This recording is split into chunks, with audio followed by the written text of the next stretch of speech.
ನಮಸ್ತೆ ವೀಕ್ಷಕರೇ, ಗುರುಭಕ್ತಿ ಯೂಟ್ಯೂಬ್ ಚಾನೆಲ್ಗೆ ಸ್ವಾಗತ. ನಮಸ್ತೆ ಗುರುಗಳೇ. ನಮಸ್ತೆ ಗುರುಗಳೇ. ನಮಸ್ತೆ ವೀಕ್ಷಕರೇ, ಬಹಳಷ್ಟು ಜನ ಬಹಳಷ್ಟು ಕಮೆಂಟ್ಗಳನ್ನ ಹಾಕ್ತಾ ಇದ್ದೀರಾ. ಇವತ್ತು ನಿಮ್ಮ ಪರವಾಗಿ ನಾವಿಲ್ಲಿದ್ದೀವಿ, ಗುರುಗಳ ಬಗ್ಗೆ ನಿಮ್ಮ ಪರವಾಗಿ ನಾವು ನೇರವಾಗಿ ಪ್ರಶ್ನೆ ಕೇಳಲು ಕೂತಿದ್ದೀವಿ. ಗುರುಗಳಲ್ಲಿ ಕೆಲವೊಂದು ಪ್ರಶ್ನೆಗಳನ್ನ ಇವತ್ತು ಕೇಳ್ತಾ ಇದ್ದೀವಿ. ಬಹಳಷ್ಟು ಜನಕ್ಕೆ ಇವತ್ತು ಉತ್ತರಗಳು ಕೂಡ ಸಿಗುತ್ತೆ. ನಿಮ್ಮ ಪರವಾಗಿ ಇವತ್ತು ನಾವು ಕೇಳ್ತಾ ಇದ್ದೀವಿ. ಗುರುಗಳೇ, ತುಂಬಾ ಸಾಲ ಎಲ್ಲ ಆಗ್ತಾ ಇರುತ್ತೆ. ಸೊ ಸಾಲದ ಬಗ್ಗೆ ನಿಮ್ಮ ವಿಷಯ ಏನಿದೆ ಗುರುಗಳೇ? ಅಂದರೆ ಸಾಲ ಒಬ್ಬೊಬ್ಬರಿಗೆ ಆಭರಣದಿರ್ಬೋದು, ಒಬ್ಬೊಬ್ಬರಿಗೆ ಬ್ಯಾಂಕಿಂಗ್ ಇರ್ಬೋದು, ಒಬ್ಬೊಬ್ಬರಿಗೆ ಬಂದು ಎಲ್ಲೋ ಹೋಗ್ಬಿಟ್ಟು ಫೈನಾನ್ಸಲ್ಲಿ ತೊಗೊಳಕ್ಕೆ ಹೋಗಿ ಸಿಕ್ಕಾಕೋತಾರೆ, ವೆಹಿಕಲ್ ಸಾಲ ಇರುತ್ತೆ. ಸೊ ಎಲ್ಲದಕ್ಕೂ ಒಂದೇ ರೀತಿ ಸಾಲ ಅಂತ ನಾವು ಪರಿಗಣಿಸ್ಬೇಕಾ, ಅಥವಾ ಕೆಲವು ಸಾಲಗಳಿಗೆ ಮಾತ್ರ ರೆಮಿಡಿ ಇರುತ್ತೆ, ಸೊಲ್ಯೂಷನ್ಸ್ ಇರುತ್ತೆ ಅಂತ ಆ ರೀತಿ ನಾನು ನಿಮಗೆ ಕೇಳೋದಕ್ಕೆ ಇಷ್ಟಪಡ್ತೀನಿ ಗುರುಗಳೇ.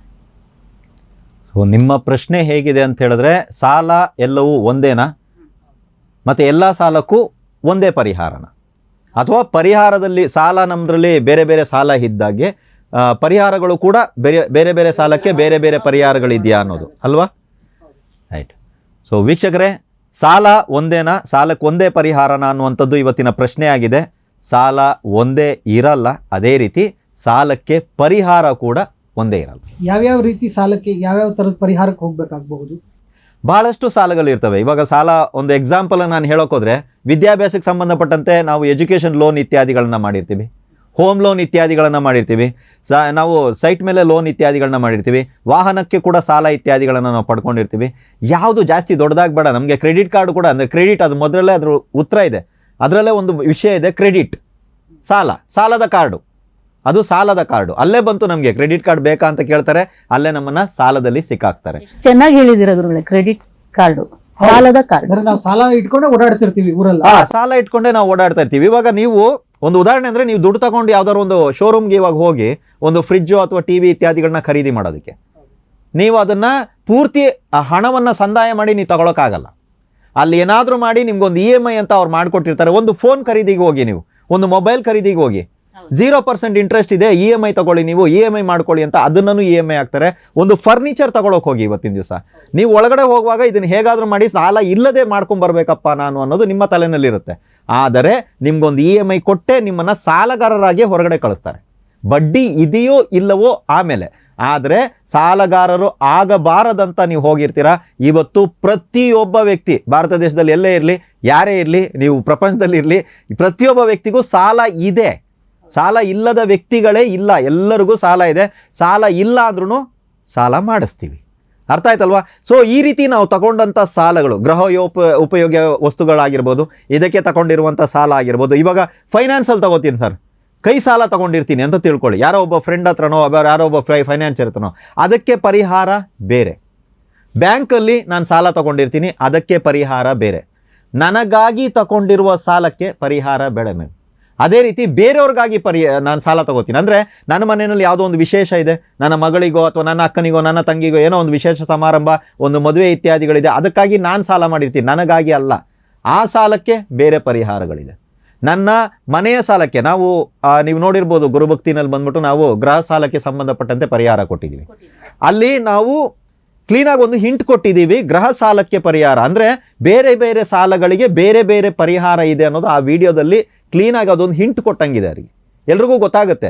ಗೃಹ ಸಾಲ ಅಂತ ಸಪ್ರೇಟಾಗಿ ಕೊಟ್ಟಿದ್ದೀರಾ ಅಂದ್ರ ಮೇಲೆ ಎಜುಕೇಷನ್ ಲೋನ್ಗೂ ಪರಿಹಾರ ಬೇರೆ ಇದೆಯಾ, ವಾಹನ ಸಾಲಕ್ಕೂ ಪರಿಹಾರ ಬೇರೆ ಇದೆಯಾ? ಓಕೆ ಗುರುಗಳೇ, ಇವಾಗ ಗೃಹ ಸಾಲ ಅಂತಂದ್ವಿ, ಆಕ್ಚುಲಿ ಬಂದು ಗೃಹ ಸಾಲದಲ್ಲಿ ಗ್ರಹ ಬಂದು ಅಸೆಟ್ ಆಯ್ತಲ್ಲ ಗುರುಗಳೇ. ಸೊ ಅದಕ್ಕೆ ಬರೋಂಥ ಸಾಲ ಅಂದಾಗ ಅದು ಒಂಥರ ಪಾಸಿಟಿವ್ ಅಂತ ನಾವು ತಗೋಬೇಕಾ, ಅಥವಾ ಅದರಲ್ಲೂ ಸಹ ಕೆಲವರು ಮನೆ ಕಟ್ಟಲಾರದೆ ಆ ಸಾಲನ ತೀರಿಸಲಾರ್ದೇನೂ ಹೋಗ್ಬಿಡ್ತಾರೆ. ಸೊ ಅದು ಅವರ ಗ್ರಹ ರೀತಿಯಲ್ಲಿ ನೆಗೆಟಿವ್ ಅಂತ ತಗೋಬೇಕಾ, ಯಾವ ರೀತಿ ಇರುತ್ತೆ ಗುರುಗಳೇ? ಸೊ ನೀವು ಕೇಳಿರುವಂಥ ಪ್ರಶ್ನೆಯಲ್ಲಿ ಬಹಳಷ್ಟು ಉತ್ತರಗಳಿದೆ, ಇದರಲ್ಲಿ ವಾಸ್ತುಗೂ ಸಂಬಂಧಪಟ್ಟಂಥ ವಿಷಯಗಳು ಕೂಡ ಇದೆ. ಆದರೆ ನಾನು ಒಂದು ಹಿಂಟ್ ಮಾತ್ರ ನಿಮಗೆ ಕೊಡಬಲ್ಲೆ. ಯಾರೇ ಗೃಹ ಸಾಲ ಇತ್ಯಾದಿಗಳನ್ನು ಮಾಡೋದು ತಪ್ಪಲ್ಲ, ನೀವು ಗೃಹ ಸಾಲ ಇತ್ಯಾದಿಗಳನ್ನ ಮಾಡಿ. ಮೊದಲೇ ಹೇಳ್ತಾ ಇದ್ದೀನಿ, ಸಾಲ ನೀವು ಮಾಡಬಾರದಂದರೂ ಕೂಡ ಮಾಡಿಸ್ತಾರೆ, ಮಾಡ್ತೀರಲ್ಲ, ಮಾಡಿಸ್ತಾರೆ. ಆಯಿತಾ? ಸೊ ಸಾಲ ಮಾಡೋದ್ರ ಬಗ್ಗೆ ತಲೆ ಬಿಟ್ಬಿಡೋಣ. ಅದ್ರ ಬಗ್ಗೆ ನಾನೇನಂತೀನಿ, ನೀವು ಮುಹೂರ್ತ ಅನ್ನೋದನ್ನು ಒಂದನ್ನು ಮಾಡ್ತಿರಲ್ಲ ಮ್ಯಾಮ್, ಮನೆಯ ವಾಸ್ತು ಪೂಜೆ, ರಕ್ಷೋಗ್ನಾಮ, ಒಂದು ದಿನದ ಮುಂಚೆ ಮಾಡುವಂಥ ರಕ್ಷೋಗ್ನಾಮ, ಮಾರನೇ ದಿನ ನೀವು ಮಾಡುವಂಥ ಗೃಹ ಪ್ರವೇಶ, ಇಲ್ಲಿ ನೀವು ಇಡುವಂಥ ಕೆಲವೊಂದು ನಕ್ಷತ್ರಗಳಿಂದಾಗಿ ಆ ಮನೆಯ ಸಾಲವನ್ನು ನೀವು ತೀರಿಸಲು ಆಗುವುದಿಲ್ಲ. ಮುಹೂರ್ತಗಳನ್ನ ನೋಡಿ. ಕ್ಲೀನಾಗಿರೋ ಮುಹೂರ್ತಗಳನ್ನ ಇಡಿ. ಅದರಿಂದ ಏನಾಗುತ್ತೆ, ಆ ಮನೆಗೆ ನೀವು ಹೋದ್ರ ಮೇಲೆ ನೀವು ಅಭಿವೃದ್ಧಿ ಆಗೋದ್ರ ಜೊತೆಗೆ ಆ ಮನೆಗೆ ಮಾಡಿರುವಂಥ ಸಾಲವನ್ನು ನೀವು ತೀರಿಸ್ತೀರಾ. ಇಲ್ಲದೇ ಇದ್ದರೆ ಆ ಮನೆಯನ್ನು ಭೋಗ್ಯಕ್ಕೆ ಹಾಕ್ತೀರಾ, ಅಂದರೆ ಬೇರೆಯವ್ರಿಗೆ ಹಾಕ್ತಾರೆ, ಅಥವಾ ಆ ಮನೆಯಲ್ಲಿ ಇವ್ರು ವಾಸ ಮಾಡಲ್ಲ ಸರ್. ಭಾಳಷ್ಟು ಕಡೆಗಳಲ್ಲಿ ನಾನೇ ನೋಡಿದ್ದೀನಿ, ಆ ಮನೆ ತುಂಬ ಇಷ್ಟಪಟ್ಟು ಕಟ್ಟಿರ್ತಾರೆ, ಆ ಮನೆಯಲ್ಲಿ ವಾಸ ಮಾಡಬೇಕಂತ, ಅವರು ಹೋಗಿ ಬಾಡಿಗೆ ಮನೆಯಲ್ಲಿ ವಾಸ ಮಾಡ್ತಾ ಇರ್ತಾರೆ, ಸ್ವಂತ ಮನೆನ ಬಾಡಿಗೆ ಕೊಟ್ಟಿರ್ತಾರೆ. ಭಾಳಷ್ಟು ಕಡೆಗಳಲ್ಲಿ ನೀವು ನೋಡಿರ್ಬೋದು ವೀಕ್ಷಕರೇ, ಈ ರೀತಿ ನಡೆದಿದೆ. ಕಾರಣ ಏನು ಅಂತ ಹೇಳಿದ್ರೆ, ಇದಕ್ಕೆ ಕಾರಣ ಏನು ಅಂತ ಹೇಳಿದ್ರೆ, ನೀವು ಆ ಮನೆಯನ್ನು ಗೃಹ ಪ್ರವೇಶ ಮಾಡುವಂಥ ಮುಹೂರ್ತ ಆಗಿದೆ. ಆ ಮನೆ ಕಟ್ಟೋದಕ್ಕೆ ಯಾವಾಗ ಪ್ರಾರಂಭ ಮಾಡಿದ್ರು, ಯಾರು ಕಟ್ಟಿದ್ರು, ನಾನು ಅಪಾರ್ಟ್ಮೆಂಟಲ್ಲಿದ್ದೀನಿ, ಬಿಲ್ಡರ್ಗಳು ಯಾವಾಗ ಸ್ಟಾರ್ಟ್ ಮಾಡಿದ್ರು, ನಮ್ಗೆ ಅವೆಲ್ಲ ಗೊತ್ತಿಲ್ಲ, ಸರಿನಾ? ಗೃಹ ಪ್ರವೇಶ ಗೊತ್ತು ತಾನೇ. ನೀವು ಮಾಡಿರೋ ಆ ಗೃಹ ಪ್ರವೇಶದ ನಕ್ಷತ್ರದಿಂದಾಗಿ ನಿಮಗೆ ಸಮಸ್ಯೆಗಳು ಪ್ರಾರಂಭ ಆಗಿರ್ತದೆ. ಸಮಸ್ಯೆಗಳು ಅಲ್ಲಿಂದನೇ ಬರುವಂಥದ್ದಾಗಿರ್ತದೆ. ಸೊ ನಾವು ಇಲ್ಲಿ ಗೃಹ ಸಾಲ ತೀರ್ಸೋಕ್ಕಾಗಿಲ್ಲ, ನಾನು ಸಿಕ್ಕಾಕೊಂಡ್ಬಿಟ್ಟೆ, ನನ್ನ ಮನೆ ಆಕ್ಷನ್ಗೆ ಹೋಯ್ತು, ನನ್ನ ಮನೆ ಹೋಯ್ತು ಮ್ಯಾಮ್, ಫುಲ್ ಮನೆಯೇ ಹೋಯ್ತು ಅನ್ನುವಂಥದ್ದೆಲ್ಲ ಇರುತ್ತಲ್ಲ, ಇದಕ್ಕೆ ಕಾರಣ ಸಾಲ ಅಲ್ಲ, ನಿಮ್ಮ ಮನೆಯ ಗೃಹ ಪ್ರವೇಶದ ಮುಹೂರ್ತ. ಹಾಗಂದ್ರೆ ನಾವು ಮೊದಲೇ ಅಗ್ರಿಮೆಂಟ್ ಎಲ್ಲ ಮಾಡ್ಕೊಂಡಿರ್ತೀವಲ್ಲ ಗುರುಗಳೇ, ಸೊ ಆವಾಗ ಆ ಟೈಮಿಂಗ್ಸ್ನ ನಾವು ಯಾವಾಗ ಹೋಗ್ಬೇಕಾದ್ರೂ ಮಾಡ್ಕೋಬಹುದಾ, ಅಥವಾ ವಾಸ್ತುದಲ್ಲೇ ಮುಹೂರ್ತ ಇಟ್ಬಿಟ್ಟು ಏನು ನೀವು ಹೇಳ್ತಾ ಇದ್ದೀರಾ, ಆ ರೀತಿ ಮುಹೂರ್ತ ನೋಡ್ಕೊಂಡು ಮಾಡ್ಕೋಬೇಕಾ? ಅಂದರೆ ನೀವು ಏನೇ ಅಗ್ರಿಮೆಂಟ್ ಏನೇ ಮಾಡಿದ್ರು ಕೂಡ ಆ ಮನೆಗೆ ಹೋದ ನಂತರ ನೀವು ಅಭಿವೃದ್ಧಿ ಆದರೆ ನೀವು ಸಾಲ ತೀರಿಸ್ಬೋದು. ನನಗೆ ಇನ್ಕಮ್ ಬಂದರೆ ನಾನು ಸಾಲ ತೀರಿಸ್ಬೋದು ಸ್ನೇಹಿತರೆ.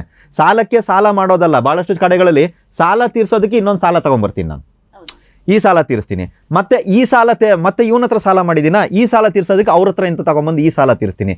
ಸಾಲಕ್ಕೆ ಸಾಲ ಮಾಡಿ ತೀರಿಸ್ತಾ ಇರ್ತಾರೆ. ಈ ಥರ ಒಂದು ಗ್ರಹಗತಿಗಳನ್ನ ಕೂಡ ನೀವು ನೋಡಿರ್ಬೋದು ಅಲ್ವಾ. ಈ ಸಾಲ ತೀರಲ್ಲ, ಈ ಸಾಲಕ್ಕೆ ಸಾಲ ಬರಬೇಕು, ಆ ಸಾಲ ಬಂದ್ರೇ ತೀರ್ಸೋದು, ಡೈರೆಕ್ಟಾಗಿ ದುಡ್ಡು ಬರಲ್ಲ ಈ ಸಾಲಗಳಿಗೆ. ಚೈನ್ ಲಿಂಕ್ ಆದಂಗೆ ಆಗ್ಬಿಟ್ರೆ ಅದು ಹೋಗ್ತಾನೆ ಇರ್ತದೆ. ನಿಮ್ಗೆ ಈ ಸಾಲದಿಂದ ಬಿಡುಗಡೆ ಬೇಕಾ, ಇನ್ನೊಂದು ಸಾಲ ಮಾಡು. ಆ ಸಾಲದಿಂದ ಬಿಡುಗಡೆ ಬೇಕಾ, ಇನ್ನೊಂದು ಸಾಲ ಮಾಡು. ಈ ರೀತಿ ಸಾಲದ ಮೇಲೆ ಇತ್ಯಾದಿಗಳು ಹೋಗ್ತಾನೆ ಇರ್ತದೆ. ಯಾವತ್ತೂ ನೀವು ಸಾಲ ಮಾಡುವಾಗ ಯಾರ ಹತ್ರನೇ ಸಾಲ ಮಾಡಿ, ಯಾವುದೇ ವಿಷಯದಲ್ಲಿ ಸಾಲ ಮಾಡಿ. ಒಂದು ಬಟ್ಟೆ ತಗೋತಾ ಇದ್ದೀರಾ, ಸಾಲ ಮಾಡ್ತಾ ಇದ್ದೀರಾ ಅಂದರೂ ಓಕೆ, ಆಯಿತಾ. ಒಂದು ಫರ್ನಿಚರ್ ತಗೋತೀರಾ, ಸಾಲ ಮಾಡ್ತಾ ಇದ್ದೀರಾ, ಆ ಸಾಲ ಮಾಡುವಂಥ ಗಳಿಗೆ ಗುಳಿಕಾಲ ಆಗಿರಬಾರ್ದು. ನೀವು ಯಾವುದೇ ಸಾಲ ಮಾಡಿ, ಗುಳಿಕಾಲ ಆಗಿರಬಾರ್ದು. ಇನ್ ಕೇಸ್ ಆಯಿತಾ, ರಿಪೀಟ್ ಮತ್ತೆ ಸಾಲ ಮಾಡ್ತೀರಾ, ತೀರ್ಸೋದಲ್ಲ. ಸಾಲ ಮಾಡ್ತೀರಾ, ನಿಮ್ಮ ಜೀವನದಲ್ಲಿ ಸಾಲ ಸಾಲ ಸಾಲ ಸಾಲ ಸಾಲ ಬರ್ತಾ ಇರ್ತದೆ. ನಾರ್ಮಲ್ ಆಗಿ ಒಂದು ಕ್ಯಾಲೆಂಡ್ರಲ್ಲಿ ಇರ್ತದೆ ಮ್ಯಾಮ್. ಯಾವುದೇ ರೀತಿಯಾದಂಥ ಜ್ಯೋತಿಷ ಆ್ಯಪ್ ಎಲ್ಲ ನೋಡಬೇಕಂತ ಏನಿಲ್ಲ, ಜ್ಯೋತಿಷಿಗಳ ಹತ್ರನೇ ಹೋಗಬೇಕು, ಪಂಚಾಂಗ ತಗೋಬೇಕು, ಯಾವುದರ ಅವಶ್ಯಕತೆ ಇಲ್ಲ. ಒಂದು ಗುಳಿಕಾಲವನ್ನು ನೋಡ್ಕೊಳ್ಳಿ. ಗುಳಿಕಾಲದಲ್ಲಿ ನೀವು ಯಾವುದೇ ಕೆಲಸವನ್ನು ಮಾಡಿದ್ರೆ ಅದು ರಿಪೀಟ್ ಆಗುತ್ತೆ. ಪಾಸಿಟಿವ್ ಕೆಲಸ ಮಾಡಿದ್ರೆ ರಿಪೀಟ್ ಆಗುತ್ತೆ, ನೆಗೆಟಿವ್ ಕೆಲಸ ಮಾಡಿದ್ರೆ ರಿಪೀಟ್ ಆಗುತ್ತೆ. ಇಷ್ಟನ್ನು ಮಾತ್ರ ತಲೆನಲ್ಲಿ ಇಟ್ಕೊಳ್ಳಿ. ಸಾಲ ಮಾಡುವಂಥ ಸಂದರ್ಭದಲ್ಲಿ ಒಂದು ನೀವು ಆ ಗುಳಿಕಾಲವನ್ನು ತಪ್ಪಿಸಿ. ಅದೇ ರೀತಿ ನಾನು ಗೃಹ ಸಾಲಕ್ಕೆ ಸಪ್ರೇಟಾಗಿ ಹೇಳಿದೆ, ಇದೇ ರೀತಿ ಬೇರೆ ಸಾಲಗಳಿಗೂ ನಾನು ಮಾತಾಡ್ಬೋದು, ಆದರೆ ಗೃಹ ಸಾಲಕ್ಕೆ ನಾನು ಸಪ್ರೇಟಾಗಿ ಹೇಳಿದೆ. ಗೃಹ ಸಾಲ ನೀವು ಮಾಡೋದು ವಿಷಯ ಅಲ್ಲ, ನೀವು ಅಗ್ರಿಮೆಂಟಿಗೆ ಸೈನ್ ಹಾಕೋದು ವಿಷಯ ಅಲ್ಲ. ನೀವು ಆ ಸಮಯದಲ್ಲಿ ಅಲ್ಲಿ ತಗೊಳ್ಳುವಾಗ ಅಂದರೆ ಆ ಚೆಕ್ ಇತ್ಯಾದಿಗಳನ್ನ ಕೊಟ್ಟು ಒಂದು ಅಗ್ರಿಮೆಂಟ್ ಸೈನ್ ಹಾಕ್ತೀರಾ, ಕೊನೆಯಲ್ಲಿ ಬನ್ನಿ ನಿಮ್ಮದು ಸಾಲ ಸ್ಯಾಂಕ್ಷನ್ ಆಗಿದೆ, ಯಾವುದೇ ಸಾಲಕ್ಕೆ. ಆ ಸಮಯ ಗುಳಿಕಾಲ ಇರಬಾರ್ದು. ನೀವು ಪ್ರತಿ ಸಲ ಸಾಲಕ್ಕೆ ಚೆಕ್ ಕೊಡ್ತಾನೆ ಇರ್ತೀರಾ, ಅಗ್ರಿಮೆಂಟ್ಗೆ ಸೈನ್ ಆಗ್ತಾನೆ ಇರ್ತೀರಾ. ಯಾವ ಅಗ್ರಿಮೆಂಟ್? ಸಾಲದ ಅಗ್ರಿಮೆಂಟಿಗೆ ಸೈನ್ ಆಗ್ತಾ ಇರ್ತೀರಾ. ಇದು ಒಂದು ವೀಕ್ಷಕರಿಗೆ ಒಳ್ಳೆ ರೆಮಿಡಿ. ಸಾಲದ ಅಗ್ರಿಮೆಂಟ್ಗೆ ನೀವು ಸೈನ್ ಆಗ್ತಾನೆ ಇರ್ತೀರಾ. ಯಾರ ಹತ್ರ ಹೋದ್ರಿ, ಸರ್ ಒಂದು ಅರ್ಜೆಂಟ್ ಒಂದು 10,000 ರೂಪಾಯಿ ಕೊಡಿ ಸರ್, 5% ಬಡ್ಡಿ ಇದ್ರು ಪರವಾಗಿಲ್ಲ, 10% ಇದ್ರು ಅಂತ ನಾನು ತಗೊಂಡ್ಬರ್ತೀನಿ. ನಾನು ಆ ವ್ಯಕ್ತಿ ಹತ್ರ ಹೋಗಿ ತಗೊಳ್ಳುವಂಥ ಸಮಯ, ನಕ್ಷತ್ರ ಬಿಟ್ಬಿಡಿ, ಮರಿಬೇಡಿ, ನಕ್ಷತ್ರನ ತಗೋಬೇಡಿ. ಹಾಗಂತ ನಕ್ಷತ್ರದ ಪರಿಣಾಮ ಇಲ್ವಾ, ಪ್ರಭಾವ ಇಲ್ವಾ ಅಂದರೆ ಖಂಡಿತ ಇದೆ, ಅದನ್ನ ಆಮೇಲೆ ಮಾತಾಡೋಣ. ಆದರೆ ನಾನು ತಗೊಳ್ತಾ ಇದ್ದೀನಿ ಆ ಸಾಲ, ಆ ಸಮಯ ಗುಳಿಕಾಲ ಇತ್ತು ಅಂದರೆ ಮ್ಯಾಮ್ ಆಗಲ್ಲ. ಆತ ಸಾಲ ಕೊಡ್ತಾನೆ ಇರ್ತಾನೆ, ನಾನು ಸಾಲ ತಗೋತಾನೇ ಇರ್ತೀನಿ. ಗುರುಗಳೇ, ಇವಾಗ ಸಾಲ ಬಂದು ನಾವು ಅಂದರೆ ಆ ಟೈಮ್ನಲ್ಲಿ ಅಗ್ರಿಮೆಂಟ್ ಎಲ್ಲ ಮಾಡ್ಕೊಂಡಿರೋದು ನಮಗದು ಅವಾಗ ಗೊತ್ತಿರೋದಿಲ್ಲ. ಈಗ ವೀಕ್ಷಕರಿಗೆ ಇವಾಗ ಅಟ್ ಪ್ರೆಸೆಂಟ್ ಸಾಲ ಅಂತೂ ನಡೆಸ್ತಾನೆ ಆಗೋಗ್ಬಿಟ್ಟಿದೆ. ಸೊ ಇವಾಗ ನೀವು ಪರಿಹಾರ ಏನಾದರೂ ಒಂದು ಹೇಳಕ್ಕೆ? ಸೊ ಪರಿಹಾರ ಅಂದಾಗ ನಾನು ಮೊದಲೇ ಹೇಳಿದ್ದೀನಿ ಮ್ಯಾಮ್, ಅಂದರೆ ಸಾಲಗಳು ವಿಧಗಳು ಬೇರೆ ಬೇರೆ ಇದೆ, ಪರಿಹಾರಗಳು ಕೂಡ ಹಲವಾರಿದೆ ಸರ್, ಕರೆಕ್ಟಾ? ಸೊ ಇವಾಗ ನಾನು ನಿಮಗೋಸ್ಕರ ಅಂದರೆ ಪರಿಹಾರ ಕೇಳಿದ್ರಿ ವೀಕ್ಷಕರು, ಇದರಲ್ಲಿ ನಾನು ಹಿಂಟು ಕೊಟ್ಟೆ ಗುಳಿಕಾಲ ಅಥವಾ ಮುಹೂರ್ತದ ಬಗ್ಗೆನೂ ಒಂದು ಪ್ರಾಮುಖ್ಯತೆ ಬಗ್ಗೆ ನಾನು ಮಾತಾಡಿದೆ. ಆದರೆ ನಾನು ಇವಾಗ ಒಂದು ಸಾಲಕ್ಕೆ ಪರಿಹಾರವನ್ನು ಹೇಳ್ತೀನಿ. ಹೇಗೆ ನಾನು ಗೃಹ ಸಾಲಕ್ಕೆ ಪರಿಹಾರವನ್ನು ಹೇಳಿದ್ನೋ, ಈಗ ಆಭರಣ ಸಾಲಕ್ಕೆ ಪರಿಹಾರ ಹೇಳ್ತೀನಿ. ಬಹಳಷ್ಟು ಜನ ಕೇಳುವಂತ ಪ್ರಶ್ನೆ, ಹೆಣ್ಣು ಮಕ್ಕಳಿಗೆ ತುಂಬಾ ಬೇಕಾಗಿರೋ ವಿಷಯ. ಒಂದು ಕಷ್ಟಪಟ್ಟು ಅದನ್ನ ಖರೀದಿ ಮಾಡಿರ್ತಾರೆ, ಎಲ್ಲ ಕಡೆ ಹೋಗುವಾಗ ಹಾಕೊಂಡು ಹೋಗೋಣ ಅನ್ನುವಂಥ ಖುಷಿ ಇರುತ್ತೆ. ಯಾವುದೋ ಒಂದು ಕಷ್ಟಕ್ಕೆ ತಗೊಂಡೋಗಿ ನಾವು ಇಡ್ತೀವಿ, ಇಡೋದು ತಪ್ಪು ಅಂತ ನಾನು ಹೇಳಲ್ಲ, ಮತ್ತೆ ಅದನ್ನ ಬಿಡಿಸ್ಕೊಳಕ್ ಆಗ್ತಾ ಇಲ್ಲ, ಅಥವಾ ಬಡ್ಡಿ ಕಟ್ತಾ ಇರ್ತೀವಿ. ಬಹಳಷ್ಟು ಜನರದು ಗೋಲ್ಡ್ ಹೋಗ್ಬಿಟ್ಟಿದೆ, ಅಲ್ಲೇ ಹೋಗ್ಬಿಡ್ತು, ನಾವು ಅಡ ಇಟ್ವಿ ಮತ್ತೆ ವಾಪಸ್ ಬಂದೇ ಇಲ್ಲ ಅನ್ನುವಂಥದ್ದು ಕೂಡ ಇರುತ್ತೆ. ಇಟ್ಟಿರುವಂಥ ಸಮಯ ಹೇಳ್ಬೋದು ಮ್ಯಾಮ್ ತಪ್ಪಾಗಿರ್ಬೋದು, ಇಟ್ಟಿರುವಂಥ ನಕ್ಷತ್ರ ತಪ್ಪಾಗಿರ್ಬೋದು, ಇಟ್ಟಿರುವಂಥ ಗಳಿಗೆ ಗುಳಿಕಾಲ ಆಗಿರ್ಬೋದು, ಅದು ಬೇಡ. ಇವಾಗ ಅದನ್ನು ವಾಪಸ್ ತರಬೇಕು, ಆಲ್ರೆಡಿ ಇದೆ, ನಾವು ಬಡ್ಡಿ ಕಟ್ತಾ ಇದ್ದೀವಿ ಅನ್ನೋಂಥವ್ರು ಯಾರಾದರೂ ಇದ್ದರೆ ಆಭರಣ ಸಾಲ, ಗೋಲ್ಡ್ ಲೋನ್ ಇರುವಂಥವ್ರಿಗಾಗಿ ಇವಾಗ ಒಂದು ಪರಿಹಾರವನ್ನು ನಾನು ಕೊಡ್ತಾ ಇದ್ದೀನಿ. ಏನಿಲ್ಲ, ತಿಂಗಳಿಗೆ 2 ಬಾರಿ ಅಷ್ಟಮಿ ಅನ್ನುವಂಥ ಒಂದು ತಿಥಿ ಬರುತ್ತೆ. ಕೃಷ್ಣ ಪಕ್ಷ ಆಗಿರ್ಬೋದು, ಶುಕ್ಲ ಪಕ್ಷ ಆಗಿರ್ಬೋದು. ಅಷ್ಟಮಿ ಅನ್ನುವಂಥ ಒಂದು ತಿಥಿ ಬರುತ್ತೆ. ಆ ತಿಥಿಯ ದಿವಸ ಸಂಜೆ ಹೊತ್ತಲ್ಲಿ, ಈ 2 ತಿಥಿನಲ್ಲಿ ಯಾವಾಗ ಮಾಡಬೇಕು ಅನ್ನೋದು ಕೆಲವರಿಗೆ ಗೊಂದಲ ಬಂದ್ಬಿಡುತ್ತೆ, ಕಮೆಂಟಲ್ಲಿ ಬೀಳುತ್ತೆ ಯಾವ ತಿಥಿಗೆ ಮಾಡಬೇಕು ಅಲ್ವಾ, 2 ಹೇಳ್ಬಿಟ್ಟಿದ್ದೀರಾ, 2ರಲ್ಲಿ ಯಾವ್ದು ಮಾಡಲಿ ಅನ್ನೋಂಥದ್ದು. ಯಾವ್ದು ಮಾಡಿದ್ರೆ ಯಾವ್ದು ಮಾಡಿದ್ರೆ ಬೆಸ್ಟು, ಇದಕ್ಕಿಂತ ಬೇಗ ಕೆಲಸ ಮಾಡುತ್ತೆ, ಯಾವ್ದು ಫಾಸ್ಟಾಗಿ ಮಾಡುತ್ತೆ, ಕೃಷ್ಣ ಪಕ್ಷನ ಶುಕ್ಲ ಪಕ್ಷನ, ಈ ರೀತಿ ಪ್ರಶ್ನೆ. 2 ತಿಥಿಗಳನ್ನು ಕೊಟ್ಟಿರುವ ಕಾರಣ ಏನು ಅಂತ ಹೇಳಿದ್ರೆ, ನಿಮ್ಮ ಮನೆಯಲ್ಲಿ ಯಾವುದಾದ್ರೂ ಅಂಟು ಮುಟ್ಟು ಮೈಲಿಗೆ ಅಂದರೆ ಮಾಸಿಕ ಇತ್ಯಾದಿಗಳು, ಸೂತಕ ಇತ್ಯಾದಿಗಳು ಇಲ್ಲದ ತಿಥಿ ಯಾವುದಿದೆ, ಆ ತಿಥಿಗಳಲ್ಲಿ ಯಾವುದು ಇಲ್ಲ, ಎಲ್ಲ ಕ್ಲೀನ್ ಇದೆ ಅನ್ನುವಂಥ ತಿಥಿಯನ್ನು ಮಾತ್ರ ತಾವು ಬಳಸ್ಕೊಳ್ಳಿ. 2 ತಿಥಿ ಸಿಗುತ್ತೆ, 2 ತಿಥಿ ಬಳಸ್ಕೋಬೋದು. ಒಂದೇ ತಿಥಿ ಸಿಗುತ್ತೆ, ಒಂದೇ ತಿಥಿ ಬಳಸ್ಕೊಳ್ಳಿ. ಪ್ರತಿ ತಿಂಗಳು ಮಾಡಬೇಕು. ಇನ್ನೊಂದು ಪ್ರಶ್ನೆ ಅದು ಅಲ್ವಾ, ಎಷ್ಟು ಸಲ ಮಾಡಬೇಕು ಅಲ್ವಾ, ಇದೊಂದು ಬರುತ್ತೆ. ನಾವು ಪ್ರತಿ ಸಲ ವಿಡಿಯೋದಲ್ಲಿ ಹೇಳ್ತಾ ಇರ್ತೀವಿ, ಆದರೆ ವೀಕ್ಷಕರು ಬಂದ್ಬಿಟ್ಟು ಅದನ್ನು ಗಮನಿಸಲ್ಲ, ಅಥವಾ ಕಮೆಂಟಲ್ಲಿ ಬರುತ್ತೆ. ನಾವು ಕಮೆಂಟ್ಗೆ ಉತ್ತರನೂ ಕೊಟ್ಟಿರ್ತೀವಿ, ಆದರೆ ಅದೇ ಕಮೆಂಟ್ನ ಇನ್ನೊಬ್ರು ಯಾರೋ ಇನ್ನೊಂದು ಸಲ ಹಾಕ್ತಾರೆ. ಅವ್ರ ಕಮೆಂಟ್ನೂ ಕೂಡ ಇನ್ನೊಬ್ಬರ ಕಮೆಂಟಲ್ಲಿ ಅದು ಇದೆಯಾ, ನನ್ನ ಪ್ರಶ್ನೆ ಇದೆಯಾ ಅನ್ನೋದು ಕೂಡ ಓದಿರಲ್ಲ. ಅದಕ್ಕೆ ನಾನು ಹೇಳ್ತೀನಿ, ಎಷ್ಟು ಸಲ ಮಾಡಬೇಕಂದ್ರೆ, ನೀವು ಒತ್ತೆ ಇಟ್ಟಿರುವ ಆಭರಣಗಳು ಮರಳಿ ಮನೆಗೆ ಬರುವ ತನಕ ತಾವುಗಳು ಪ್ರಯೋಗ ಮಾಡಬೇಕು. ಪ್ರಯೋಗ ತುಂಬ ಸಿಂಪಲ್ ಇರುತ್ತೆ. ಅಷ್ಟಮಿ ತಿಥಿ ನಿಮಗೆ ಶುಕ್ರವಾರ ಬರಲಿ, ಶನಿವಾರ ಬರಲಿ, ಭಾನುವಾರ ಬರಲಿ, ಸೋಮವಾರ ಬರಲಿ, ಸ್ವಚ್ಛವಾಗಿರಿ, ಶುಭ್ರವಾಗಿರಿ, ಸಾತ್ವಿಕ ಆಹಾರ ಇರಲಿ ಅವತ್ತಿನ ದಿವಸ. ಅರ್ಥ ಆಯ್ತಲ್ವಾ? ಅದರ ಜೊತೆಗೆ ಸಂಜೆಯ ನಂತರ ಮನೆಯಲ್ಲಿ ಲಕ್ಷ್ಮೀ ಪೂಜೆಯನ್ನು ಮಾಡಿ. ಲಕ್ಷ್ಮಿಗೆ ತುಪ್ಪದ ದೀಪವನ್ನು ಬೆಳಗಿ, ತುಪ್ಪದಿಂದ ತಯಾರಿಸುವಂಥ ಸಿಹಿ ತಿಂಡಿಗಳನ್ನು ನೈವೇದ್ಯ ಮಾಡಿ, ಸುಗಂಧಭರಿತ ಪುಷ್ಪಗಳನ್ನು ಅರ್ಪಿಸಿ, ಈ ರೀತಿ ಒತ್ತೆ ಇಟ್ಟಿರುವಂಥ ಆಭರಣಗಳು ಶೀಘ್ರವಾಗಿ ಮನೆಗೆ ಬರಲಿ ಅಂತ ಬೇಡ್ಕೋಬೇಕು. ಇಷ್ಟೇ ಇರುತ್ತೆ. ಪ್ರತಿ ಅಷ್ಟಮಿಗೆ ಇದನ್ನು ನೀವು ಮಾಡ್ತಾ ಹೋಗಿ. ಒತ್ತೆ ಇಟ್ಟಿರೋ ಆಭರಣಕ್ಕೆ ಅದು ರಿಲೀಸ್ ಆಗೋದಕ್ಕೆ ದುಡ್ಡು ಬಂದು ಮನೆಗೆ ಕೂತ್ಕೊಳ್ಳುತ್ತಾ ಅಂದರೆ ಕೂತ್ಕೊಳ್ಳಲ್ಲ. ನಿಮ್ಮ ಪ್ರಯತ್ನ, ನಿಮ್ಮ ಕೆಲಸ, ನಿಮ್ಮ ಉದ್ಯೋಗ, ನಿಮ್ಮ ಸಂಪಾದನೆ ನೀವು ಮಾಡಬೇಕು. ಅದರಲ್ಲಿ ಅಭಿವೃದ್ಧಿಯಾಗಿ ಅಂದರೆ ಒಂದು ಸೇವಿಂಗ್ಸ್ ಅಂತ ಎಕ್ಸ್ಟ್ರಾ ಆದಾಗ ನೀವು ಒತ್ತೆ ಇಟ್ಟಿರುವಂಥ ಆಭರಣವನ್ನು ಬಿಡಿಸೋದಕ್ಕೆ ನಿಮಗೆ ದಾರಿ ಸಿಗುತ್ತೆ. ಆ ಅವಕಾಶಗಳು ಅಂದರೆ ಸಂಪಾದನೆ ಜಾಸ್ತಿ ಆಗೋದಕ್ಕೆ ಅವಕಾಶಗಳು ಬರ್ತವೆ. ಆ ಜಾಸ್ತಿ ಆಗಿರೋ ಸಂಪಾದನೆಯನ್ನು ತೆಗೆದು ಒತ್ತೆ ಇಟ್ಟಿರುವಂಥ ಆಭರಣಗಳನ್ನು ತಾವು ಬಿಡಿಸ್ಕೋಬೋದು. ಪೂರ್ತಿಯಾಗಿ ಬಿಡಿಸ್ಕೊಳ್ಳೋ ತನಕ ಈ ಪರಿಹಾರವನ್ನು ವೀಕ್ಷಕರು ಮಾಡ್ಬೋದು. ಈ ರೀತಿ ಎಲ್ಲ ಪರಿಹಾರ ಮಾಡಿದ ನಂತರ ಮತ್ತೆ ಆಭರಣ ಬ್ಯಾಂಕಿಗೆಲ್ಲ ಹೋಗಿ, ಅಥವಾ ಅದು ಒಂದು ಕಡೆ ಸ್ಟಕ್ ಆಗಿ ಆ ರೀತಿ ಮತ್ತೆ ಇಡೋದು ಮಾಡೋದು ಸಾಲ ಅದೆಲ್ಲ ಆಗೋದಿಲ್ವಾ ಗುರುಗಳೇ? ಇದು ಆಗಬಹುದು. ಮತ್ತೆ ಕೂಡ ಇದು ಮತ್ತೆ ಹೋಗಿ ಆಭರಣಗಳು ಮತ್ತೆ ಹೋಗಿ ಅಲ್ಲೇ ಕೂತ್ಕೊಳ್ಳುವಂಥದ್ದು ಇತ್ಯಾದಿಗಳು ಆಗಬಹುದು. ಸೊ ಒತ್ತೆ ಇಟ್ಟಿರುವಂಥ ಆಭರಣಗಳನ್ನು ನೀವು ಯಾವಾಗ ಮನೆಗೆ ತರ್ತೀರಲ್ವ, ಮನೆಗೆ ತಂದಾಗ ಒಂದು ಸ್ವಲ್ಪ ಶುದ್ಧ ಅರಿಶಿಣದ ನೀರು ಅಥವಾ ಕಲ್ಲುಪ್ಪಿನಲ್ಲಿ ಈ ಆಭರಣಗಳನ್ನ ಸ್ವಲ್ಪ ಹೊತ್ತು ಹಾಕಿಡಬೇಕು. ಸ್ವಲ್ಪ ಹೊತ್ತು ಅಷ್ಟೇ, ಜಾಸ್ತಿ ಹೊತ್ತಲ್ಲ. ಅದಾದ ನಂತರ ಅದನ್ನು ತೆಗೆದು ನೀವು ಬೇಕಾದ್ರೆ ಶುಭ್ರ ಮಾಡಿಕೊಂಡು ದೇವರ ಮುಂದಿಟ್ಟು ಪೂಜೆ ಇತ್ಯಾದಿಗಳನ್ನ ಮಾಡಿ, ಅದಾದ ನಂತರ ತೆಗೆದು ತಿಜೋರಿಯಲ್ಲಿಡಿ. ಅಥವಾ ಅರಿಶಿಣದ ನೀರನ್ನು ಇದಕ್ಕೆ ಚಿಮುಕಿಸ್ಬೇಕು. ಅದಾದಮೇಲೆ ಶುದ್ಧ ನೀರಿನಿಂದ ತೊಳಿರಿ, ಅರಿಶಿಣ ಇರ್ತದೆ, ತೊಳೆದಾದ್ರ ಮೇಲೆ ಇದನ್ನು ದೇವರ ಬಳಿ ಇಡಿ. ಅದಾದ್ರ ಮೇಲೆ ಇದನ್ನು ತೆಗೆದು ತಿಜೋರಿನಲ್ಲಿಡಿ. ಈ ಆಭರಣಗಳು ಯಾವುದೇ ಕಾರಣಕ್ಕೂ ಏನಾಗುತ್ತೆ, ವಾಪಸ್ ಒತ್ತೆ ಇಡಲು ಹೋಗೋದಿಲ್ಲ. ಇದರ ಜೊತೆಗೆ ಆಲ್ರೆಡಿ ಒಂದು ಹಿಂಟ್ ಕೊಟ್ಟಿದ್ದೆ, ಮತ್ತೆ ಒಂದು ಹಿಂಟ್ ಕೊಡ್ತಾ ಇದ್ದೀನಿ. ನೀವು ಆಭರಣವನ್ನು ಖರೀದಿ ಮಾಡ್ತೀರಲ್ವಾ, ಅದು ಚಿಕ್ಕ ಆಭರಣವೇ ಇರಲಿ, ದೊಡ್ಡದೇ ಇರಲಿ, ಮೂಗ್ನತ್ತಿರಲಿ, ಏನೇ ಇರಲಿ, ಗುಳಿ ಕಾಲದಲ್ಲಿ ಖರೀದಿ ಮಾಡಿದ್ರೆ ಏನಾಗ್ಬೋದು? ಮತ್ತೆ ಖರೀದಿ ಮಾಡ್ತೀರಾ ಏನ್ನ? ಚಿನ್ನನ. ಅಂದರೆ ಚಿನ್ನ ನಿಮ್ಮ ಮನೆಗೆ ಬರೋದಕ್ಕೆ ಶುರು ಆಯಿತು. ಚಿನ್ನ ಬರುವಂಥದ್ದು ಖರೀದಿ ಮಾಡುವಂಥ ಸಮಯ, ಮನೆಗೆ ಬರೋ ಸಮಯ ನೋಡಬೇಕಾ ಅಂದರೆ ಇಲ್ಲ. ನೀವು ಖರೀದಿ ಮಾಡ್ತೀರಲ್ಲ, ಬಿಲ್ಲಿಂಗ್ ಇತ್ಯಾದಿಗಳಾಗುತ್ತೆ, ಖರೀದಿ ಮಾಡ್ತೀರಾ, ಓಕೆ ಅಂತೀರಾ, 1.5 ಗಂಟೆ ಸಮಯ ಇರ್ತದೆ ನಿಮ್ಮ ಹತ್ರ. ನೀವು ಚಾಯ್ಸ್ ಎಲ್ಲ ಮಾಡಿ ಅದಾದ ನಂತರ 1.5 ಗಂಟೆ ಸಮಯದಲ್ಲಿ ಒಂದು ಬಿಲ್ಲಾಗಿ ನಿಮ್ಮ ಕೈಗೆ ವಸ್ತು ಬರಲ್ವಾ? 100%. ಹಾಂ. ಸೊ ನೀವುಗಳು ಚಿನ್ನದ ಆಭರಣಗಳನ್ನ ಯಾವುದೇ ದಿನ ಇರಲಿ ಗುಳಿ ಕಾಲದಲ್ಲಿ ಖರೀದಿ ಮಾಡಿದ್ರೆ, ಆಮೇಲೆ ಕೆಲವರು ಕೇಳ್ತಾರೆ ಬೆಳಿಗ್ಗೆ 6 ಗಂಟೆಗೆ ಗುಳಿ ಕಾಲ ಇದ್ರೆ ಏನು ಮಾಡಲಿ ಅಂತ. ಸೊ ಆ ಥರ ದಿನಗಳೆಲ್ಲ ಆ ಅಂಗಡಿಗಳು ಓಪನ್ ಆದಂಥ ಸಮಯದಲ್ಲಿ ಇದ್ದಂಥ ಗುಳಿ ಕಾಲದಲ್ಲಿ ಖರೀದಿ ಮಾಡಿ. ಸೊ ನಿಮ್ಮ ಮನೆಗೆ ಚಿನ್ನ ಬರೋದಕ್ಕೆ ಪ್ರಾರಂಭ ಆಗುತ್ತೆ. ಯಾಕೆ ಹೋಗುತ್ತೆ ಇವಾಗ ಅಲ್ವಾ? ಸೊ ಪರಿಹಾರ ಕ್ರಿಯೆಗಳಲ್ಲಿ ಈ ಬಾರಿ ನಾನು ನಿಮಗೆ ಆಭರಣಕ್ಕೆ ಸಂಬಂಧಪಟ್ಟಂತ 100% ನಾವೇನಾದರೂ ಗುಳಿಕಾಲದಲ್ಲಿ ಆಭರಣ ಖರೀದಿ ಮಾಡೋದು ಅಥವಾ ಅಮೌಂಟನ್ನು ನಾವು ಗುಳಿಕಾಲದಲ್ಲಿ ಹಾಕೋದ್ರಿಂದ ನಮಗೆ ಲೋನ್ ಎಂಬ ವಿಷಯ ತೀರುತ್ತಾ ಬರುತ್ತಾ ಗುರುಗಳೇ? ಹಾಂ, ಯಾವುದೇ ಲೋನ್ ಇರಲಿ, ಇವಾಗ ಯಾವುದೇ ರೀತಿಯಾದಂಥ ಲೋನ್ ಇತ್ಯಾದಿಗಳು ಇದ್ದರೂ ಕೂಡ ನೀವು ಗುಳಿ ಕಾಲದಲ್ಲಿ ಆ ಲೋನಿಗೆ ಸಂಬಂಧಪಟ್ಟಂಥ EMI, ಆ ಲೋನಿಗೆ ಸಂಬಂಧಪಟ್ಟಂಥ ಕಂತು, ಇಲ್ಲ ಯಾರ ಹತ್ರನೋ ದುಡ್ಡು ಇಸ್ಕೊಂಡಿದ್ದೀನಪ್ಪ, ನನ್ನ ಕೈ ದುಡ್ಡು ಇಸ್ಕೊಂಡ್ಬಿಟ್ಟಿದ್ದೀನಿ, ಇವಾಗ ಅವ್ರಿಗೆ ಏನು ಮಾಡಲಿ ಅಂದರೆ, ನೀವು ಏನು ಬಡ್ಡಿ ಕಟ್ತಾ ಇದ್ರೋ ಅದ್ರ ಮೇಲೆ ಒಂದು 2,000 ನನ್ನ ಹತ್ರ ಇದ್ದಾಗ ಖರ್ಚಾಗ್ಬಿಡುತ್ತೆ. ಇದು ಒಂಥರ ಟೆಸ್ಟೆಡ್ ಇದೆ ಗುರುಗಳೇ. ಹೌದು, ಟೆಸ್ಟೆಡ್ ಇದು ಪರಿಹಾರಗಳು ನಾವು ಕೊಡ್ತಾ ಇರೋದು. ನನ್ನ ಹತ್ರ ಇದ್ರೆ ಖರ್ಚಾಗುತ್ತೆ. ಯಾವ ರೀತಿ ನೀವು ಅವ್ರನ್ನ ಒಲಿಸ್ತಿರೋ ನನಗೆ ಗೊತ್ತಿಲ್ಲ. ನೀವು ಅವ್ರಿಗೆ ಹೇಳಿ ನನ್ನ ಹತ್ರ ಇದ್ರೆ ಖರ್ಚಾಗುತ್ತೆ. ಒಂದು 2,000 ರೂಪಾಯಿ ಎಕ್ಸ್ಟ್ರಾ ಅಸಲ್ನಲ್ಲಿ ಇಟ್ಕೊಳ್ಳಿ ಅಂತ ಅವ್ರಿಗೆ ಕೊಟ್ಟು ನೋಡಿ, ಗುಳಿ ಕಾಲದಲ್ಲಿ ಕೊಟ್ಟು ನೋಡಿ, ಏನು ಮಾಡಿದ್ದೀರಾ, ಅಸಲ್ನ ಕೊಟ್ಟಿದ್ದೀರಾ, ಅಂದ್ರ ಮೇಲೆ ಏನಾಗುತ್ತೆ, ಅಸಲ್ ಕೊಡೋದಕ್ಕೆ ಸ್ಟಾರ್ಟ್ ಆಗುತ್ತೆ. ಸಾಲ ಎಲ್ಲಿರುತ್ತೆ, ಸಾಲ ಇರಲ್ಲ. ಸೊ ನಾವು ಗೋಲ್ಡ್ ಲೋನ್ ಇತ್ಯಾದಿಗಳನ್ನ ಇಟ್ಟರು ಕೂಡ ಅಷ್ಟೇ, ಗೋಲ್ಡಲ್ಲೂ ಕೂಡ ಅಷ್ಟೇ, ಸ್ವಲ್ಪ ಅಸಲ್ನ ಸೇರಿಸಿ ಬಡ್ಡಿ ಕಟ್ಬೋದು. ಗುಳಿ ಕಾಲದಲ್ಲಿ ಕಟ್ಟಿ. ನೆಕ್ಸ್ಟ್ ಟೈಮ್ ನೀವೇನು ಮಾಡ್ತೀರಾ, ಅಸಲು ನಿಮ್ಮ ಹತ್ರ ಬರುತ್ತೆ, ಎಕ್ಸ್ಟ್ರಾ ಅಸಲ್ನ ಸೇರಿಸಿ, ಸ್ವಲ್ಪ ಅಸಲ್ನ ಸೇರಿಸಿ, ಸ್ವಲ್ಪ ಸೇರಿಸಿ ಕಟ್ಟೋದಕ್ಕೆ ಶುರು ಮಾಡ್ತೀರಾ. ನಿಮ್ಮ ಆ ಏನು ನೀವು ಪ್ಲೆಜ್ ಮಾಡಿದಿರೋ ಆ ಜ್ಯುವೆಲರಿ ಮನೆಗೆ ಬಂದ್ಬಿಡುತ್ತೆ. ಇದನ್ನು ಪ್ರತಿಯೊಂದು ಲೋನ್ಗೂ ಬಳಸ್ಬೋದಾ ಅಂದರೆ ಲೋನಿಗೆ ಬಳಸ್ಬೋದು. ಇವಾಗ ಕೆಲವರಲ್ಲಿ ಪ್ರಶ್ನೆ ಇರುತ್ತೆ, EMI ಪರ್ಟಿಕ್ಯುಲರ್ ಡೇಟಿಗೆ ಬರುತ್ತೆ, ನಾವು ಗುಳಿ ಕಾಲದಲ್ಲಿ ಹೇಗೆ ಹಾಕೋದು ಅಂತ ಅಲ್ವಾ. ನಿಮ್ಮ ಅಕೌಂಟಲ್ಲಿ ಅಮೌಂಟ್ನ ಇಡಬೇಡಿ. ಇವಾಗ ನಿಮ್ಮ ಅಕೌಂಟಲ್ಲಿ ಅಮೌಂಟ್ ಇರುತ್ತೆ, ಅದು ನಾರ್ಮಲಾಗಿ ಡೆಬಿಟ್ ಹೋಗುತ್ತೆ, ಅದು ಕ್ಲಿಯರ್ ಆಗುತ್ತೆ ಅಲ್ವಾ, ಕರೆಕ್ಟು. ಸೊ ನಾನು ಏನಂತೀನಿ ಅಂತ ಹೇಳಿದ್ರೆ, ನಿಮ್ಮ ಅಕೌಂಟಲ್ಲಿ 2 ಅಥವಾ 3 ದಿನದ ಮುಂಚೆ ಗುಳಿ ಕಾಲದಲ್ಲಿ ಆ ಅಮೌಂಟ್ನ ಟ್ರಾನ್ಸ್ಫರ್ ಮಾಡಿ ನಿಮ್ಮ ಅಕೌಂಟಿಗೆ. ಈಗ ಹೇಗೆ ಮಾಡಬೇಕು ಅಂತಲೂ ನಾನು ಹೇಳ್ತೀನಿ. 35,022 ರೂಪಾಯಿ ನಿಮ್ಮ EMI ಅಂತ ತಿಳ್ಕೊಳ್ಳಿ. 32,022 ರೂಪಾಯಿನೇ ನೀವು ಟ್ರಾನ್ಸ್ಫರ್ ಮಾಡಬೇಕು. 36,000 ಮಾಡೋಂಗಿಲ್ಲ, 32,500 ಮಾಡೋಂಗಿಲ್ಲ. ಎಷ್ಟು ಪೇಮೆಂಟ್ ಇದೆಯೋ ಆ ಲೋನಿನ ಪೇಮೆಂಟ್ನ ಅದಕ್ಕೆ ಟ್ರಾನ್ಸ್ಫರ್ ಮಾಡಿ. ಅದ್ರ ಮೇಲೆ ನಿಮ್ಮ ಅಕೌಂಟಲ್ಲಿ 1,000-2,000 ಮಿನಿಮಮ್ ಬ್ಯಾಲೆನ್ಸ್ ಇರ್ಬೋದಾ ಅಂದರೆ ಇರ್ಬೋದು, ಅದ್ರ ಬಗ್ಗೆ ಮಾತಿಲ್ಲ. ಒಂದು ಲೋನ್ ಪೇಮೆಂಟ್ ಅಂತ ಇರುತ್ತಲ್ಲ, ಆ ಲೋನ್ ಪೇಮೆಂಟ್ನ ಬೇಕಂತ ನೀವು ಗುಳಿ ಕಾಲದಲ್ಲೇ ಟ್ರಾನ್ಸ್ಫರ್ ಮಾಡಬೇಕು. ನಿಮ್ಮ ಅಕೌಂಟಿಗೆ ಟ್ರಾನ್ಸ್ಫರ್ ಮಾಡೋದಕ್ಕೆ ಪ್ರಾರಂಭ ಮಾಡಿ.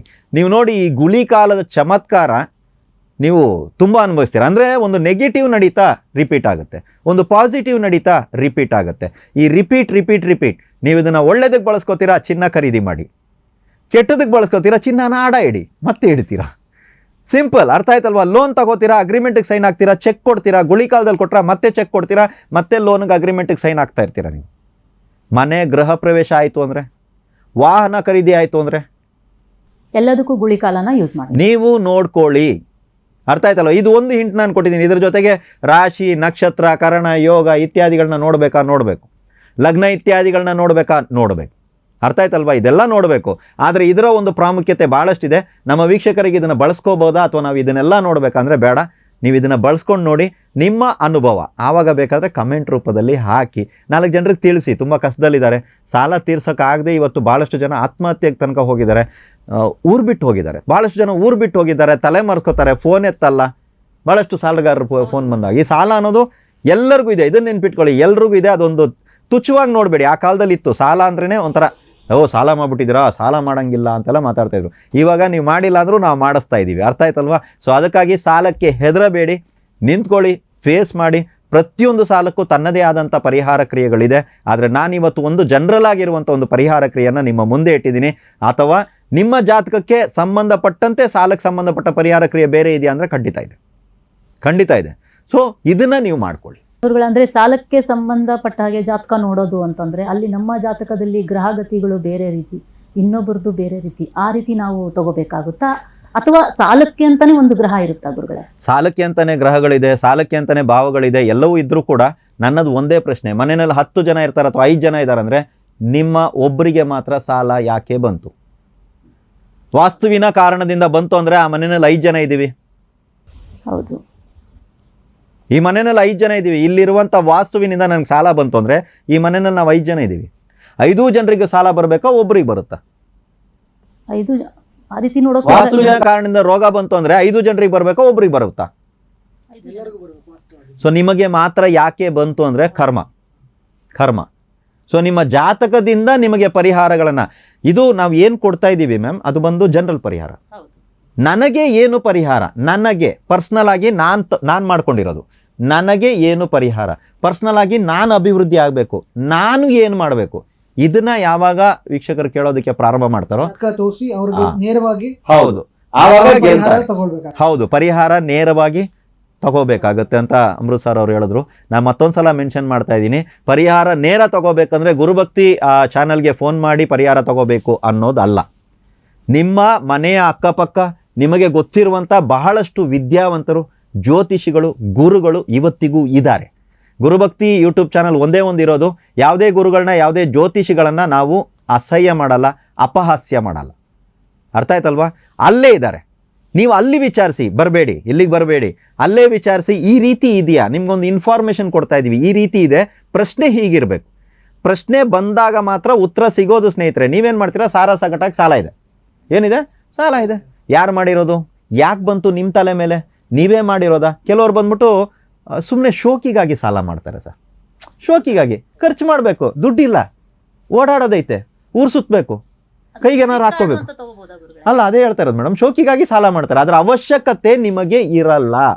ಆ ಸಾಲಕ್ಕೆ ಪರಿಹಾರ ಏನು ಸರ್? ಕೆಲವೊಬ್ರು ಜವಾಬ್ದಾರಿಗಾಗಿ ಸಾಲ ಮಾಡ್ತಾರೆ. ಎರಡರಲ್ಲೂ ಈ ಮಾತನ್ನು ನೆನ್ಪಿಟ್ಕೊಳ್ಳಿ, ಶೋಕಿಗಾಗಿ ಸಾಲ, ಜವಾಬ್ದಾರಿಗಾಗಿ ಸಾಲ, ಎರಡಕ್ಕೂ ಒಂದೇ ಪರಿಹಾರ. ನೀವು ನಂಬ್ತೀರಾ? ನೀವುಗಳಿಗೆ ಯೋಚನೆ ಮಾಡುವಂಥ ಸಮಯ ಬಂದಿದೆ. ಇದು ಯೋಚನೆ ಮಾಡೋದೇನು ಅಂದರೆ, ನೀವು ಹೋದಾಗ ಅಲ್ಲಿರುವಂಥ ಆ ದೈವಜ್ಞರಿಗೆ ಬಂದು ನಿಮ್ಮ ಪ್ರಶ್ನೆ ಹೀಗಿರಬೇಕು, ನಾನು ಇಂಥ ವಿಷಯ, ನನಗೆ ಇಂಥದ್ದು ಬೇಕು ಅನ್ನೋದನ್ನು ಪ್ರಶ್ನೆ ಸ್ಪಷ್ಟವಾಗಿರಬೇಕು. ನಾವು ಹಿಂಗೆಲ್ಲ ಸುತ್ತಿ ಬಳಸಿ ಏನೇನೋ ಮಾಡಿ ಆ ಸಾಲಕ್ಕೊಂದು ಪರಿಹಾರ, ಅವರು ಒಂದು ವೀಡಿಯೋ ಬಿಟ್ಟವ್ರೆ, ಇವರು ಒಂದು ವೀಡಿಯೋ ಬಿಟ್ಟವ್ರೆ ಅಂತ ನಾವು ಮಾಡ್ತೀವಿ. ಅದು ಪರಿಹಾರ ಕಂಡ್ರೆ ಭಾಳಷ್ಟು ಒಳ್ಳೆಯದು, ಅವ್ರನ್ನ ಹೊಗಳ್ತೀವಿ. ಪರಿಹಾರ ಕಾಣದೇ ಇದ್ದಾಗ ಅವ್ರನ್ನ ತೆಗೊಳ್ಳೋದಕ್ಕೆ ಪ್ರಾರಂಭ ಮಾಡ್ತೀವಿ, ಈ ವ್ಯಕ್ತಿ ಸರಿ ಇಲ್ಲ ಅಂತ. ಆ ವ್ಯಕ್ತಿ ಕೊಟ್ಟಿರುವಂಥ ಸಾಲದ ಪರಿಹಾರ ಯಾವುದರ ಬೇಸ್ ಮೇಲೆ ಇತ್ತು ಅನ್ನೋದನ್ನು ಅವ್ರನ್ನ ನಾವು ಕೇಳೇ ಇರಲ್ಲ. ನಮಗಾಗಿಲ್ವಾ? ಸರಿ ಇಲ್ಲ ಅವರು, ಆ ಚಾನಲ್ ಅವ್ರು ಸರಿ ಇಲ್ಲ, ಆ ಗುರುಗಳು ಸರಿ ಇಲ್ಲ, ಈ ಜ್ಯೋತಿಷಿಗಳು ಸರಿ ಇಲ್ಲ. ಇನ್ನು ಮುಂದೆ ಆದರೂ ಇದ್ದದಕ್ಕೆ ಈ ಪರಿಹಾರ ಅಥವಾ ನಿಮಗಾಗಿ ಪರಿಹಾರಗಳಿದೆ, ನಿಮಗಾಗಿ ಯೋಗಗಳಿದೆ, ನಿಮಗಾಗಿ ಕರ್ಮಗಳಿದೆ, ನಿಮಗಾಗಿ ದೋಷಗಳಿದೆ ಅಂತ ನೀವು ತಿಳ್ಕೊಂಡಾಗ ಯಾರು ಈ ಥರ ಪ್ರಶ್ನೆಗಳನ್ನ ಇಲ್ಲಿ ಕೇಳೋದೇ ಇಲ್ಲ. ಗುರುಗಳೇ, ಇವುಗಳ ಬಗ್ಗೆ ಜನಸಾಮಾನ್ಯರು ಕೂಡ ತಿಳ್ಕೋಬೇಕು ಅಂದ್ರೆ ನಮ್ಮ ತರಗತಿಗಳಲ್ಲಿ ಕೂಡ ಇದನ್ನ ನಾವು ಮಾಡಬಹುದು. ತರಗತಿಯಲ್ಲಿ ಕೂಡ ನಾವು ಮಾಡಬಹುದು. ಆಲ್ರೆಡಿ ನಾವು ಸಾಲಬಾಧೆ ಮತ್ತು ಪರಿಹಾರ ಅನ್ನುವಂಥದ್ದು ಒಂದು ಪಾರ್ಟ್ ತರಗತಿಯನ್ನು ಕೂಡ ನಾವು ಮಾಡಿದ್ದೀವಿ. ಅದರಲ್ಲಿ ಸಾಲ ಬರೋದಕ್ಕೆ ಕಾರಣ ಏನು, ಸಾಲ ತೀರೋದು ಯಾವಾಗ, ತೀರುತ್ತೋ ಇಲ್ವೋ, ತೀರೋದಕ್ಕೆ ಏನೇನು ಮಾಡಬೇಕು, ಅರ್ಥ ಆಯ್ತಲ್ವಾ? ಇದಕ್ಕೆ ಸಂಬಂಧಪಟ್ಟ ಪರಿಹಾರಗಳನ್ನ ಕೂಡ ಕೊಟ್ಟಿದ್ದೀವಿ. ಮುಂದಿನ ದಿನಗಳಲ್ಲಿ ಸಾಧ್ಯವಾದರೆ ಭಾಗ 2 ತೆಗೆಯೋಣ. ಸಾಲಕ್ಕೆ ಸಂಬಂಧಪಟ್ಟಿದ್ದು ಅದನ್ನು ಮುಂದುವರ್ಸ್ಕೊಂಡು ಹೋಗೋಣ. ಸಾಲಕ್ಕೆ ಸಂಬಂಧಪಟ್ಟಂಥ ಪರಿಹಾರಗಳು, ಸಾಲ ಆಗೋದಕ್ಕೆ ಕಾರಣ. ಸೊ ಒಂದು ಭಯ ಬರುತ್ತೆ, ನೀವು ಸಾಲ ಮಾಡೋ ಹಾಗಿಲ್ಲ. ಯಾರು ಸಾಲ ಮಾಡುವಾಗ ಹೆದರಬೇಕಾಗಿರೋರು ಯಾರು ಅಂದರೆ, ಒಂದು ಪುಟ್ಟ, ಇವಾಗ ನೀವು ಕೇಳಿದ್ದಕ್ಕೊಂದು ಪುಟ್ಟದಾಗಿರುವಂಥ ವಿಷಯ ಹೇಳ್ತೀನಿ. ವೃಶ್ಚಿಕ ಲಗ್ನದವರು, ಒಂದು ಕ್ರೆಡಿಟ್ ಕಾರ್ಡ್ ಇರಲಿ, ಒಂದು ಯಾವುದೇ ಸಾಲ ಇರಲಿ, ಸಾಲ ಮಾಡುವಾಗ ಹೆದರಬೇಕಾಗಿರೋರು ಯಾರು ಅಂದರೆ ವೃಶ್ಚಿಕ ಲಗ್ನದವರು. ಮನಸ್ಸಲ್ಲಿ ಇಟ್ಕೊಳ್ಳಿ ಅಷ್ಟೇ. ನಂಗೇನೂ ಆಗಿಲ್ಲ, ವೆಯ್ಟ್ ಮಾಡಿ, ಸಮಯ ಅಂತ ಒಂದು ಬರುತ್ತಲ್ವ. ನಕ್ಷತ್ರ ಯಾವುದು ಸರ್? ಪೂರ್ವ ಭಾದ್ರಪದ. ಪೂರ್ವ ಭಾದ್ರಪದ ಸರ್, ಎಲ್ಲಿ ನೋಡಬೇಕು ಅದನ್ನು ಕ್ಲಾಸಲ್ಲಿ ತಿಳಿಸ್ತೀವಿ ನಾವು. ಅಂದರೆ ಇವರೆಲ್ಲ ಏನು ತಿಳ್ಕೊಂಡ್ಬಿಟ್ಟಿದ್ದಾರೆ, ಚಂದ್ರಸ್ಥಿತ ನಕ್ಷತ್ರ, ನಮ್ಮ ಜನ್ಮ ನಕ್ಷತ್ರ ಪೂರ್ವ ಭಾದ್ರಪದ ಇರಬೇಕು ಅಂತ. ಅಲ್ಲ ಸ್ನೇಹಿತರೆ, 9 ಗ್ರಹಗಳು ಮಾಂದಿಯ ಜೊತೆಗೆ ಸೇರಿದಾಗ 10 ಗ್ರಹಗಳು ಪ್ಲಸ್ ಲಗ್ನ 11 ಆಯಿತಾ. 11ರಲ್ಲಿ ಎಲ್ಲಾದರೂ ಪೂರ್ವ ಭಾದ್ರಪದ ನಕ್ಷತ್ರ ಇದೆಯಾ? ವಿಷಯ ನೋಡಿ. ಅದು ಡೇಂಜರಸ್ ನಕ್ಷತ್ರ ಅಂತ ತಗೋಬೇಕಾ ಗುರುಗಳೇ? ಸಾಲ ಮಾಡಿ ಸಮಸ್ಯೆಯನ್ನು ಅನುಭವಿಸಿದಂಥ ವಂಶದಲ್ಲಿ ಪೂರ್ವ ಭಾದ್ರಪದ ನಕ್ಷತ್ರ ಬರುತ್ತೆ ಮ್ಯಾಮ್. ಸಾಲ ಮಾಡಿ ಊರು ಬಿಟ್ಟಿದ್ದಾರೆ, ಸಾಲ ಮಾಡಿ ಜನ ಕೈ ಸಿಗ್ತಾ ಇಲ್ಲ, ಅಂಥವ್ರ ವಂಶದಲ್ಲಿ ಅಂಥವ್ರ ವಂಶದಲ್ಲಿ ಆ ನಕ್ಷತ್ರ ಬರ್ತದೆ. ಆ ನಕ್ಷತ್ರ ಇಲ್ಲ ಸರ್ ನಮ್ಮ ಫ್ಯಾಮಿಲಿನಲ್ಲಿ ಎಲ್ಲೂ ಇಲ್ಲ ಅಂದರೆ, ನಿಮ್ಮ ಫ್ಯಾಮಿಲಿನಲ್ಲಿ ಎಲ್ಲೂ ಇಲ್ಲ ಅಂದರೆ ಯಾರು ಮಾಡ್ತಾರೆ ಇವಾಗ ಸಾಲ? ಅಂದರೆ ಇವಾಗ ಒಂದು ನಕ್ಷತ್ರ ಮಗು ಪೂರ್ವಭಾಗದಲ್ಲಿ ಹುಟ್ಟಿದೆ ಅಂದರೆ ಖಂಡಿತ ನಾವು ಅವರಿಗೆ ಆ ರೀತಿ ಪ್ರೆಡಿಕ್ಷನ್ ಮಾಡ್ಬೋದಾ? ಅವರ ವಂಶದಲ್ಲಿ ಅದು ಇರುತ್ತೆ ಮ್ಯಾಮ್. ಆ ವಂಶದಲ್ಲಿ ಸಾಲದಿಂದ ಸಮಸ್ಯೆಯನ್ನು ಅನುಭವಿಸಿದವರು ಇರ್ತಾರೆ. ವಂಶದಲ್ಲಿ ಅಂದರೆ ತಂದೆಯ ಕಡೆ ತಾಯಿ ಕಡೆ ಚೆಕ್ ಮಾಡಬೇಕು ಅವರು. ಇವಾಗ ತಿಳ್ಕೊಳ್ಳಿ, ತಂದೆಯ ಕಡೆನೂ ಇಲ್ಲ, ತಾಯಿ ಕಡೆನೂ ಇಲ್ಲ. ಇವಾಗ ಯಾರಿಗೆ ಸರ್ ಈ ಪ್ರೆಡಿಕ್ಷನ್ ನೀವು ಹೇಳಿರೋದಂದರೆ ಆ ಮಗುಗೆ. ಇವರು ದೊಡ್ಡವರಾದ ನಂತರ ಈ ಒಂದು ಪ್ರೆಡಿಕ್ಷನ್ ಅವರಿಗೆ ಅಪ್ಲಿಕೇಬಲ್. ಅಂದರೆ ನಾವು ಈಗಲೇ ಮಾಹಿತಿ ಕೊಡ್ತಿರೋದ್ರಿಂದ ಅವ್ರಿಗೆ ಅದನ್ನೆಲ್ಲ ಪ್ರಿಕಾಷನ್ಸ್ಗಳು ಕೊಡ್ಬೋದು. ಹೌದು, ನಿನ್ನ ಕೈಗೆ ಏನಾಗುತ್ತಪ್ಪ ಅಷ್ಟೊಂದು ಮಾತ್ರ ಇರು, ಹೆಚ್ಚಿಗೆ ಸಾಲ ಮಾಡ್ಕೋಬೇಡ, ಸಾಲದ ತಂಟೆಗೆ ಹೋಗಕ್ಕೆ ಹೋಗ್ಬೇಡ. ಖಂಡಿತ. ಅಂದ್ರೆ ಪ್ರಿಕಾಷನ್ ತಗೊಂಡ್ರೆ ಸಾಲ ಆಗಲ್ಲ ಅಂತ ತಿಳ್ಕೊಬೇಕಾದ್ರೆ, ಅಂದ್ರೆ ಸಾಲ ಮಾಡಬೇಕಾದಂತ ಪರಿಸ್ಥಿತಿಗಳು ಬಂದಾಗ ಮಾಡಲೇಬೇಕಾ ಅನ್ನೋದನ್ನ ನಿಮಗೆ ನೀವೇ ಪ್ರಶ್ನೆ ಹಾಕ್ಕೊಳ್ಳಿ. ಪೂರ್ವ ಭಾದ್ರಪದ ನಕ್ಷತ್ರದವರು, ವೃಶ್ಚಿಕ ಲಗ್ನದವರು ಮಾಡಲೇಬೇಕಾ, ನೆಸೆಸಿಟಿ ಇದೆಯಾ, ಬೇರೆ ಏನಾದರೂ ಸ್ವಲ್ಪ ಅಡ್ಜಸ್ಟ್ಮೆಂಟ್ ಮಾಡಿಕೊಂಡು ನಾನು ಸಾಲ ಮಾಡದೆ ಇರಲು ಸಾಧ್ಯವಾ ಅನ್ನೋದನ್ನ ಹುಡುಕಿ. ಆಗ ನಿಮಗೆ ವಿಷಯಗಳು ಗೊತ್ತಾಗುತ್ತೆ. ಇದೇನಂತ ಹೇಳಿದ್ರೆ, ಇವಾಗ ನಾನು ಪೂರ್ವ ಭಾದ್ರಪದ ನಕ್ಷತ್ರ ಅಂದ್ರೂ ಕೂಡ ಎಲ್ರಿಗೂ ಬರುತ್ತಾ ಅಂದರೆ ಎಲ್ರಿಗೂ ಬರಲ್ಲ ಮ್ಯಾಮ್.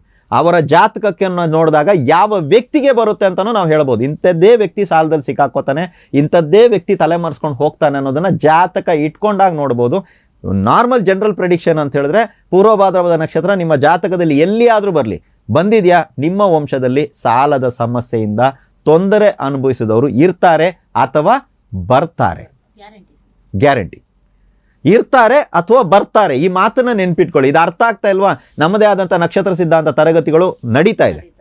ಸೇರ್ಕೊಳ್ಳಿ, ನಿಮಗೆ ವಿಷಯ ಗೊತ್ತಾಗುತ್ತೆ. ಒಂದು ನಕ್ಷತ್ರ ಯಾಕೆ ಬಂತು, ಆ ನಕ್ಷತ್ರದಲ್ಲಿ ಏನೇನು ಸಮಸ್ಯೆ ಆಗುತ್ತೆ, ಏನೇನು ಪ್ರಾಬ್ಲಮ್ ಆಗುತ್ತೆ ಅನ್ನೋದನ್ನ ನೀವೇ ನೋಡಿ ಅನಲೈಸ್ ಮಾಡಿ.